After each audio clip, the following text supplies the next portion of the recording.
ಚಿಂತಾಮಣಿ ನಗರದಲ್ಲಿ ಅಂಬೇಡ್ಕರ್ ಪುತ್ಥಳಿಗೆ ಅಪಮಾನ ಮಾಡಲಾಗುತ್ತಿದೆ. ಅಂಬೇಡ್ಕರ್ ವಿಚಾರದಲ್ಲಿ ಸಚಿವ ಡಾಕ್ಟರ್ ಎಂಸಿ ಸುಧಾಕರ್ ಅವರು ರಾಜಕೀಯ ಮಾಡುತ್ತಿದ್ದಾರೆ. ಅಂಬೇಡ್ಕರ್ ಪ್ರತಿಮೆ ಅನಾವರಣ ಸಮಿತಿ ಒಪ್ಪಿಕೊಂಡ ಮೇಲೆ ಸಹಜವಾಗಿ ಆಗಬೇಕಿತ್ತು. ಆದರೆ ಸಚಿವರು ಸರ್ಕಾರಿ ಶಾಲೆ ವಶಪಡಿಸಿಕೊಳ್ಳಬೇಕೆಂಬ ದುರುದ್ದೇಶದಿಂದ ಅಂಬೇಡ್ಕರ್ ಪುತ್ಥಳಿ ನಿರ್ಮಾಣ ಮಾಡಲು ಬಿಡುತ್ತಿಲ್ಲ ಎಂದು ಸಂಸದ ಡಾಕ್ಟರ್ ಕೆ ಸುಧಾಕರ್ ಆರೋಪಿಸಿದರು.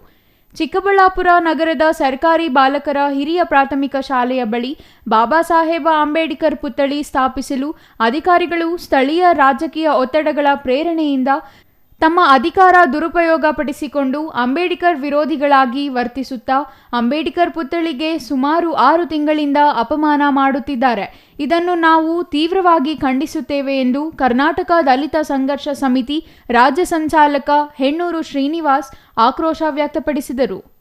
ನಾವು ಏನು ಚಿಂತಾಮಣಿಯಲ್ಲಿ ದಲಿತ ಒಕ್ಕೂಟಗಳು 12 ದಿವಸ ಧರಣಿ ಮಾಡಿದಾಗ ನೀವು ನಮಗೆ ಮಾತು ಕೊಟ್ಟಿದ್ದೀರಾ, 1 ವಾರದ ಒಳಗಡೆನೇ ನಾವು ಆ ಒಂದು ಕೊಳಕು ಬಟ್ಟೆಯನ್ನು ತೆಗೆದು ಬಾಬಾ ಸಾಹೇಬ್ ಅಂಬೇಡ್ಕರ್ ಅವರಿಗೆ ಗೌರವವಾಗಿ ಲೋಕಾರ್ಪಣೆ ಮಾಡಿಸ್ತೀವಿ ಅಂತೇಳಿ ನೀವು ಮಾತು ಕೊಟ್ಟಿದ್ದೀರಾ.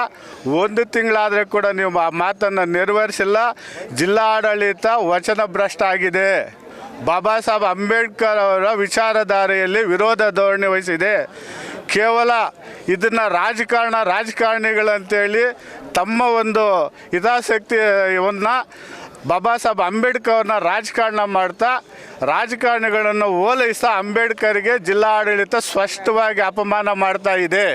ನಿಮ್ಮ ಅಧಿಕಾರಿಗಳನ್ನು ನೀವು ಬಳಸಿ 15 ದಿವಸ ಒಳಗಡೆ ಬಾಬಾ ಸಾಹೇಬ್ ಅಂಬೇಡ್ಕರ್ನ ಅಲ್ಲೇ ಲೋಕಾರ್ಪಣೆ ಮಾಡಬೇಕು, ಆ ಬಟ್ಟೆಯನ್ನು ತೆಗಿಬೇಕು, ಮತ್ತು ಅದಕ್ಕೆ ಏನಾದ್ರು ಅವಶ್ಯಕತೆ ಇದೆ ಅದಕ್ಕೆ ಅನುಮತಿಗಳನ್ನು ನೀವೇ ಸರ್ಕಾರದಿಂದ ಪಡಿಬೇಕು, ಪಡೆದು ಅಲ್ಲಿ ಲೋಕಾರ್ಪಣೆ ಮಾಡಬೇಕು. ಇಲ್ಲ ಅಂದರೆ ಬಾಬಾ ಸಾಹೇಬ್ ಅಂಬೇಡ್ಕರ್ಗೆ ಆಗಿರ್ತಕ್ಕಂಥ ನಿಮ್ಮಿಂದ ಆಗಿರ್ತಕ್ಕಂಥ ಈ ಅವಮಾನನ ನಾವು ವಿರೋಧ ಮಾಡ್ತೀವಿ. ಮುಂದೆ ಈ ಒಂದು ಸಮಸ್ಯೆನ ರಾಜ್ಯ ಮಟ್ಟದಲ್ಲಿ ಸನ್ಮಾನ್ಯ ಮುಖ್ಯಮಂತ್ರಿಗಳ ಹತ್ರ ಕೂಡ ನಾವು ಹೋಗಿ ಚರ್ಚೆ ಮಾಡೋಕ್ಕೆ ತಯಾರಿದ್ದೀವಿ ಅಂತೇಳಿ ಈ ಸಂದರ್ಭ ನಾನು ಹೇಳೋಕ್ಕೆ ಇಷ್ಟಪಡ್ತೀನಿ.